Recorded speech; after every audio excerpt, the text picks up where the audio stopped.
പ്രിയപ്പെട്ടവരെ, നമസ്കാരം. നമ്മുടെ ചാനലില് നമ്മൾ വൈവിധ്യമുള്ള സബ്ജക്റ്റുകളാണ് അവതരിപ്പിച്ചുകൊണ്ടിരിക്കുന്നത്.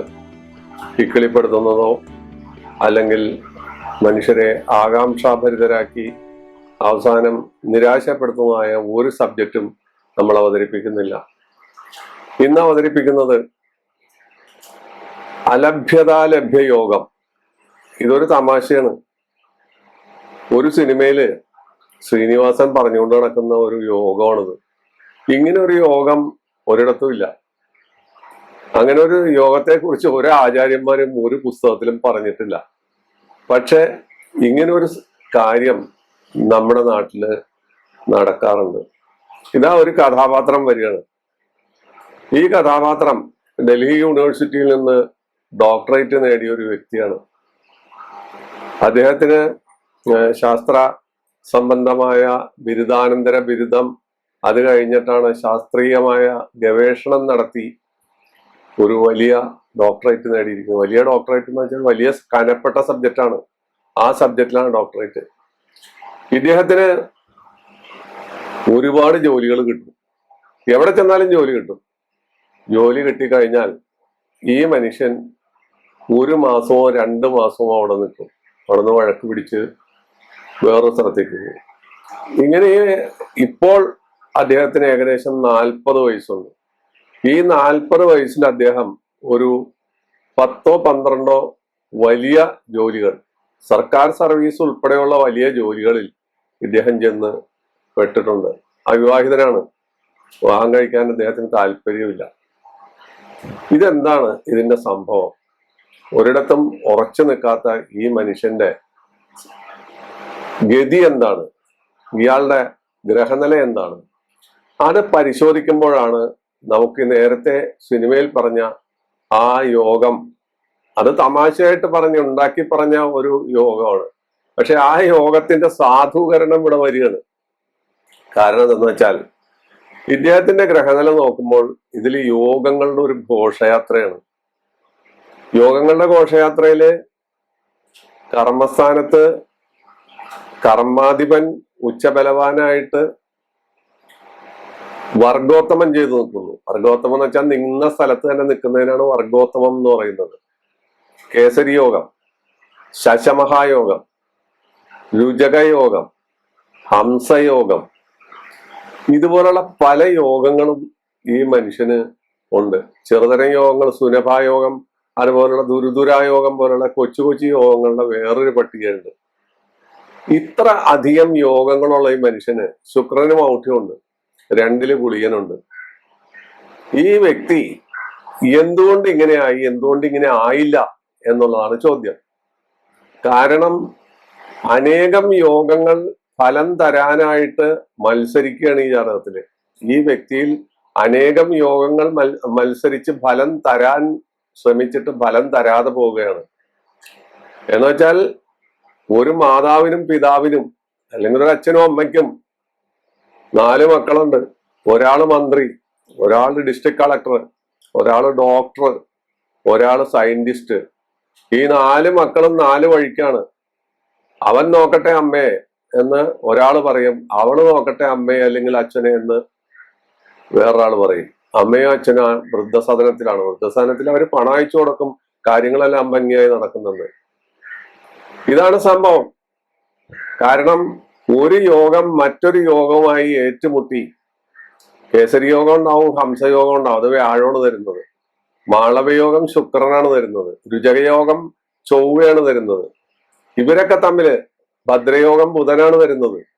ഇവരൊക്കെ തമ്മിൽ ഏറ്റുമുട്ടും. കാരണം ഇവരൊക്കെ തമ്മിൽ ശത്രുതയുണ്ട്. വ്യാഴവും ബുധനും തമ്മില്, വ്യാഴവും ശുക്രനും തമ്മില് ഒക്കെ ശത്രുതയുണ്ട്. അപ്പൊ ഓരോ ആളുകളും കരുതും, വ്യാഴം പറയും അയാളോ ശുക്രൻ കൊടുക്കട്ടെ, അല്ലെ ബുധൻ കൊടുക്കട്ടെ. ബുധൻ പറയും വ്യാഴം കൊടുക്കട്ടെ, അല്ലെങ്കിൽ ശനി കൊടുക്കട്ടെ എന്നൊക്കെ പറയും. പക്ഷെ ഫലത്തിൽ ഒരു ഫലവും ഇവിടെ സിദ്ധിക്കുന്നില്ല. ഇതാണ് നമ്മളീ കണ്ട വ്യക്തിയുടെ പ്രത്യേകത. വിവാഹം കഴിക്കാത്തതിന് കാരണം ശുക്രന് മൗഢ്യം. 2 ഗുളികനാണ്. ഇയാളെ ഒരിടത്തും ഉറപ്പിച്ചു നിർത്താത്ത, ആരോടും യോജിക്കില്ല. അങ്ങനെ ഒരു വൈതരണി. അപ്പോ ഈശ്വരന്റെ ആ സൃഷ്ടിയില് എന്തൊക്കെ സംഭവിക്കാം എന്തെല്ലാം സംഭവങ്ങൾ ഗ്രഹങ്ങൾ നമ്മളിൽ ഉണ്ടാക്കാം. ഇത്ര അധികം യോഗങ്ങൾ ഉണ്ടായിട്ടും ആ യോഗങ്ങളൊന്നും ഫലിക്കാതെ ഇയാൾ ദേശാടനക്കിളിയായിട്ട് ഇങ്ങനെ നടക്കുകയാണ്. ഇപ്പൊ ഹിമാലയത്തിലേക്ക് പോയിക്കൊണ്ടിരിക്കുകയാണ്. ഹിമാലയത്തിലേക്ക് പോകുന്നത് യാക്കിന്റെ പുറത്തൊന്നുമല്ല, നടന്നാണ് പോണത്. നടന്നു തന്നെ പോയി ഹിമാലയത്തിൽ പോയി തിരിച്ചു വരാനാണ് ഇദ്ദേഹത്തിന്റെ ഭാവം. ഇതൊരു വ്യക്തിത്വം. മറ്റൊരു വ്യക്തിത്വം, അതും ഇതുപോലെ തന്നെയുള്ളൊരു സ്വഭാവക്കാരനാണ്. അയാൾക്ക് സിനിമാ നടനാവണം. ഒരുപാട് വിദ്യാഭ്യാസമുണ്ട്. ഒരുപാട് വിദ്യാഭ്യാസം എന്ന് വെച്ചാൽ നമുക്ക് കിട്ടാവുന്ന ഒരു യൂണിവേഴ്സിറ്റി തലത്തിൽ കിട്ടാവുന്നതിൽ മാക്സിമം വിദ്യ കിട്ടിയിട്ടുണ്ട്. കോളേജ് ലെക്ചറായിരുന്നു, രാജിവെച്ചു. സർക്കാർ സർവീസിലായിരുന്നു, രാജിവെച്ചു. അതുപോലെ ബാങ്കിലെ ജോലി കിട്ടി, രാജിവെച്ചു. അതുപോലെ അദ്ദേഹം ചെയ്യാത്ത ജോലികളൊന്നുമില്ല. സിനിമാ നടനാകണം, അതാണ് അദ്ദേഹത്തിന്റെ ആഗ്രഹം. അതിന് സിനിമയും ഇയാളുമായിട്ട് ഒരു തരത്തിലും ഇണങ്ങിപ്പോകുന്ന സ്വഭാവമല്ല. ജോലിയെല്ലാം കളഞ്ഞ് വിവാഹം ചെയ്തിട്ടില്ല. വിവാഹങ്ങൾ വന്നാലെല്ലാം ഏകദേശം ഒരു 35 പെൺകുട്ടികളെ കണ്ടിട്ടും ഇയാൾ വിവാഹം സമ്മതിച്ചിട്ടില്ല. കാരണം ഒരു പെൺകുട്ടിയും അയാൾക്ക് ഇഷ്ടപ്പെടില്ല. അയാളുടെ മനസ്സിൽ എന്തോ സങ്കല്പമുണ്ട്, ആ സങ്കല്പം അനുസരിച്ചുള്ള പെൺകുട്ടി വരുന്നില്ല. അങ്ങനെ വരുമ്പോൾ ഇവിടെയും കഥ ഇത് തന്നെ. ഇയാളുടെ ജാതകത്തില് യോഗങ്ങളുടെ ഒരു ഘോഷയാത്രയാണ്. സരസ്വതി യോഗം അപൂർവമായിട്ടുണ്ടാവുന്ന യോഗമാണ്. അതുപോലെ കേസരി യോഗം, രുചക യോഗം, മാളവി യോഗം, ഇതുപോലുള്ള യോഗങ്ങളും പിന്നെ ചെറുതരം യോഗങ്ങൾ, അധിയോഗം, അങ്ങനെയൊക്കെയുള്ള യോഗങ്ങൾ. ഈ യോഗങ്ങളെല്ലാം ഉള്ള ഇയാളെ കുറിച്ച് ആര് നോക്കുമ്പോഴും പറയുമ്പോഴും ഇയാള് മഹാനാവും, കേളികെട്ടവനാകും, മുഖ്യമന്ത്രിയാകും, പ്രധാനമന്ത്രിയാകും, അല്ലെങ്കിൽ നാടിനുടയോനാകും എന്നെല്ലാം പറഞ്ഞുകൊണ്ടേയിരിക്കും. പക്ഷേ ഇയാള് ഓരോ സ്ഥലത്തും മുഷിഞ്ഞ മലിന വസ്ത്രധാരിയായി തോളിൽ ഒരു ബുദ്ധിജീവി സഞ്ചിയും, പണ്ടത്തെ സാഹിത്യകാരന്മാരുടെ ഇടപാടാണ്. തോളിൽ ബുദ്ധിസഞ്ചി ഉണ്ടാവും, ഊശാന്താടി ഉണ്ടാവും, പഴയ സാഹിത്യകാരന്മാര്. അത് ഞങ്ങളുടെ എറണാകുളം പ്രസ് ക്ലബ് റോഡ്, പണ്ടത്തെ TV റോഡ്, ആ TV റോഡിലിരുന്ന് ഏതെങ്കിലും ഒരു ഷോപ്പിലിരുന്ന് ഞങ്ങളിത് വാച്ച് ചെയ്യും പഠിക്കുന്ന കാലത്തൊക്കെ. ഈ സാഹിത്യകാരന്മാര് പോണ കണ്ടാൽ നമുക്ക് പെട്ടെന്ന് മനസ്സിലാവും. ഈ ബുദ്ധിജീവി സഞ്ചിയും ആയിട്ട് ഇവരിങ്ങനെ അവിടെ MBSന്റെ ഷോപ്പുണ്ട്, കറന്റിന്റെ ഷോപ്പുണ്ട്, അതുപോലെ എല്ലാ ശ്രീരാമജയം, അതുപോലെയുള്ള എല്ലാ ബുക്ക് കമ്പനിക്കാരുടെയും ഷോറൂമുകൾ ആ റോട്ടിലാണ് കേന്ദ്രീകരിച്ചിരിക്കുന്നത്. അത് അവിടെ കേന്ദ്രീകരിച്ചാണ് ഇവര് പോകുന്നത്. അപ്പൊ ഇതാണ് രണ്ടാമത്തെ കഥാപാത്രത്തിന്റെ കാര്യം. വിവാഹം അയാള് കഴിക്കുന്നില്ല. വിവാഹം കഴിക്കാതിരിക്കാനുള്ള കാരണം ആ ജാതകത്തിലുണ്ട്. അറിവ് കൂടിപ്പോയതാണ് ഇവിടത്തേത്. അപ്പൊ ഈ അറിവ് കൂടിപ്പോയെങ്കിലും ജാതകത്തിൽ ഇത്രയും വലിയ യോഗമുള്ള ആള് കേസരി യോഗമുള്ള ആൾക്ക് ആയുസ് വേണം, ഹംസയോഗമുള്ള ആൾക്ക് ധനം വേണം, മാളവയോഗമുള്ള ആൾക്ക് കല വേണം, അതുപോലെ രുചകയോഗമുള്ള ആൾക്ക് പടയാളിയോ യോദ്ധാവോ പോലീസ് ഉദ്യോഗസ്ഥനോ ഫയർഫോഴ്സ് മേധാവിയോ നേവിയോ അങ്ങനെയൊക്കെയുള്ള കാര്യങ്ങൾ വേണം. പക്ഷെ ഇതൊന്നും ഇവിടെ ലഭിക്കുന്നില്ല. ഇദ്ദേഹം ഇങ്ങനെ സിനിമ മാത്രം സ്വപ്നമായി സിനിമാ സെറ്റുകളിലും സിനിമാ സംവിധായകന്മാരുടെ ആട്ടും തുപ്പും കൊണ്ട്, പണ്ട് മദ്രാസിൽ കോടമ്പക്കത്തായിരുന്നു സിനിമ. ഇപ്പൊ കേരളത്തിലേക്ക് വന്നു കഴിഞ്ഞപ്പോ എറണാകുളത്തും മട്ടാഞ്ചേരിയിലും അതുപോലെ മറ്റു പല ചെറുതുരുത്തിയിലും കേരളത്തിന്റെ ഏത് മുക്കിലും മൂലയിലും സിനിമയാണ്. അപ്പോൾ അവിടെയെല്ലാം ഈ കഥാപാത്രം തോളിൽ സഞ്ചിയും തൂക്കി ഇങ്ങനെ നടക്കുന്നതായി കാണാം. അദ്ദേഹത്തിന്റെ സ്ഥിതി, ഇത്രയും ഗംഭീര ജാതകൻ ഈ രീതിയിൽ നടക്കുന്നു, അവിവാഹിതനായി നടക്കുന്നു, സമ്പന്ന കുടുംബത്തിലെ അംഗമാണ്, മറ്റുള്ളവരെല്ലാവരും ബാങ്ക് ഉദ്യോഗസ്ഥന്മാരും സിവിൽ സർവീസിലും ഡോക്ടർമാരും ഒക്കെ ഉള്ള ഒരു കുടുംബമാണ്. ഇയാൾ മാത്രം എന്തേ ഇങ്ങനെ നടക്കുന്നു? ഇയാൾക്കാണ് യോഗങ്ങൾ കൂടുതൽ, ഇയാൾക്കാണ് എല്ലാ അനുഗ്രഹങ്ങളും ദൈവം കൊടുത്തിരിക്കുന്നത്. പക്ഷെ ലഭിക്കുന്നില്ല, ലഭ്യതയില്ല, യോഗങ്ങൾക്ക് ലഭ്യതയില്ല.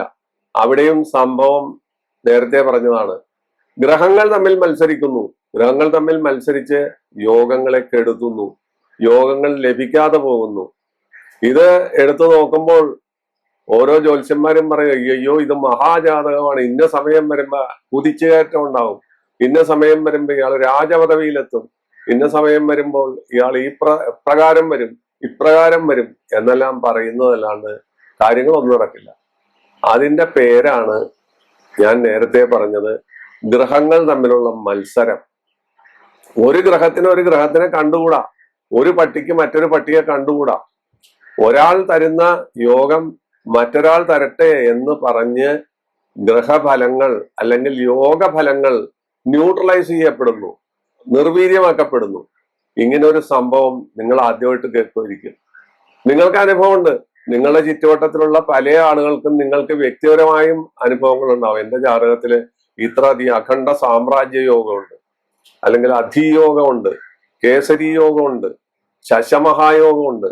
ഇങ്ങനെയൊക്കെയുള്ള നൂറ് കാര്യങ്ങളുണ്ടെങ്കിലും എനിക്കിതൊന്നും ലഭ്യമല്ല, എന്റെ ജീവിതം കോഞ്ഞാട്ടേ ആയിരിക്കുകയാണ് എന്നൊക്കെ ആളുകൾ പറയും.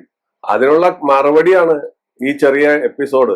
അപ്പോ യോഗങ്ങൾ ഉണ്ടായിട്ട് കാര്യമില്ല. ആ യോഗങ്ങൾ ഫലിക്കണമെങ്കിൽ യോഗങ്ങൾ താരതമ്യേന ഒരു ആവറേജ് പൊസിഷനിൽ മതി. അധിയോഗം ഒന്ന് മാത്രമുള്ള ജാതകക്കാർ അതിഗംഭീരന്മാരായി കാണാറുണ്ട്.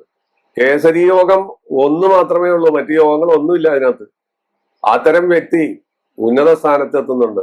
മാളവയോഗം മാത്രമേ ഉള്ളൂ ഒരു ജാതകത്തിൽ, മറ്റു യോഗങ്ങളൊന്നും കാര്യമായിട്ടില്ല. ദാരിദ്ര്യയോഗം അല്ലെങ്കിൽ രേഖായോഗം അല്ലെങ്കിൽ കേമദ്രുമയോഗം പോലത്തെ യോഗങ്ങളൊന്നും ഉണ്ടാകാൻ പാടില്ല. അപ്പൊ അങ്ങനെ കേവലം വളരെ കുറച്ച് യോഗങ്ങൾ മാത്രമുള്ള ജാതകര് ആ ഒറ്റ ജാതകം കൊണ്ട് ഗംഭീര പൊസിഷനിലെത്തുകയും അനേകം യോഗങ്ങളുള്ള ആളുകൾ ഈ രണ്ട് കഥാപാത്രങ്ങളുടെ രീതിയിൽ വല്ലാത്തൊരവസ്ഥയിലെത്തുകയും അവർ ദേശാന്തരികളായോ നാട് ചുറ്റി നടക്കുന്നവരായോ അല്ലെങ്കിൽ വൃഥാ മരുഭൂമിയിൽ മരീചിക തേടുന്നവരായോ കാണപ്പെടുന്നു എന്നുള്ളതാണ് സത്യം. ഈ രഹസ്യം ആരും മനസ്സിലാക്കുന്നില്ല. എന്തുകൊണ്ടെന്നാൽ ഗ്രഹങ്ങൾ തമ്മിൽ, യോഗങ്ങൾ തമ്മിൽ അന്യോന്യം മത്സരിച്ച് അത് നമുക്ക് ലഭിക്കാതെ പോകുന്നു.